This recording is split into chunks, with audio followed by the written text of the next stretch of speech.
Good evening, everyone. Happy Saturday. It's been a little over a week, and time flies when you're having fun with working kids, right?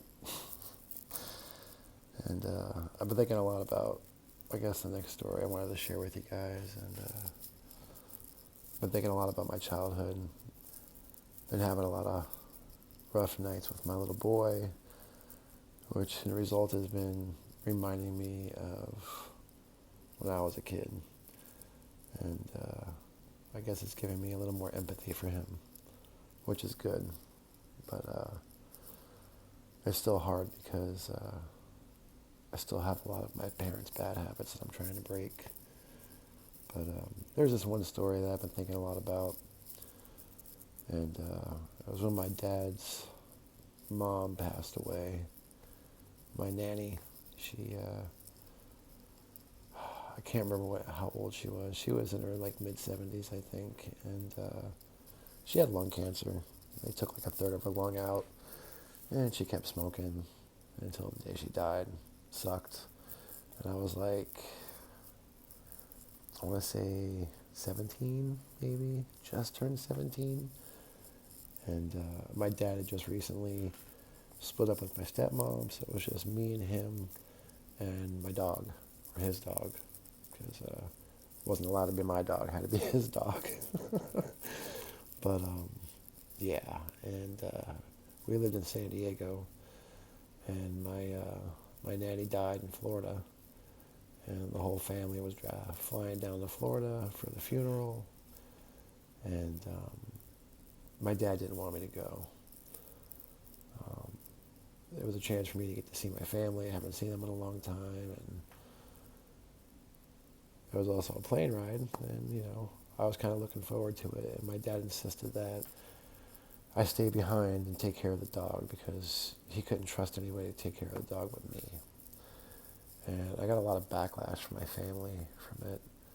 A lot of people calling me and trying to convince me to come to Florida, and I was forced to say no and not share the reason why I couldn't go.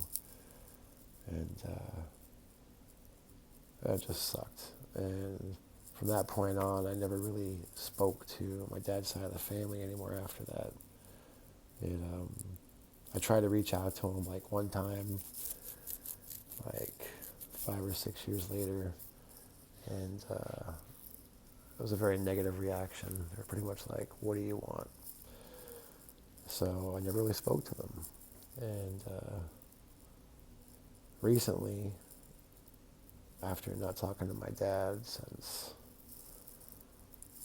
2018, January of 2018, a few weeks ago, maybe a month ago, I reached out to him. And I talked to him for a little while. And it was very obvious that my dad's had not changed at all. And during the time he was talking to me, he was saying stuff like, family's important. You need to reach out to your family and talk to your family. He's telling me he's getting old and alone, and he's scared, and he's trying to right his wrongs, and all this stuff, trying to say the right things to me. And I thought I'd give it a shot. So I reached out to my family again. And the one person who does talk to me is my cousin Tara. And she spoke to me. And just the one time. And then the other people in my family, my other cousins, they didn't respond. Of course, I don't know how active they are on Instagram or social media, because it's really the only way I knew how to get a hold of them. But I guess the one thing that I took personal is, you do a little friend request thing, and you either stay requested, someone hasn't requested you, or someone denies your request. It's like you never requested them. And two of my cousins, they basically denied it. And I took it personal. I mean, I never really did anything to them. And then I was talking to my wife about it, and it never really dawned on me till recently that perhaps my dad's been sharing a story with them about me that's not so good. And that makes a lot of sense to me when I started thinking about my past and about how distant they are from me and how he communicates with them, but for some reason I can't communicate with them. And then I had this incident happen with me and my dad. This was, I stopped talking to my dad in 2005 for the first time. I was 25 years old. And then in 2011, I started talking to him again. And that's when I met my wife, same year. And he convinced me to go live with him. And I was up there with him in Reno for about 3 weeks. And it didn't work out. He led on to believe that he was sicker than he really was. And he was just trying to put me in a situation where he can control me. And I wasn't going to fall for that again, so I left. And when I did, he contacted my old roommate. And I have no idea to this day what he said to my roommate, but my roommate will never speak to me ever again. And he tried to do the same thing to my wife. He tried to call her, text her, and tell her who I really am. But my wife didn't let him do it. And then I didn't speak to him from 2011 till 2017. And then we spoke for almost a year, and then we stopped speaking. And then we started speaking almost a month ago for like maybe a week or two, and then he hasn't called me since.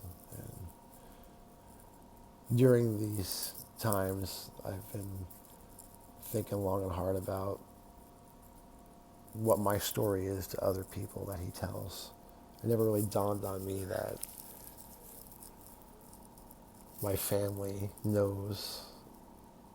Well, my family doesn't know. He just tells them things that he wants them to hear.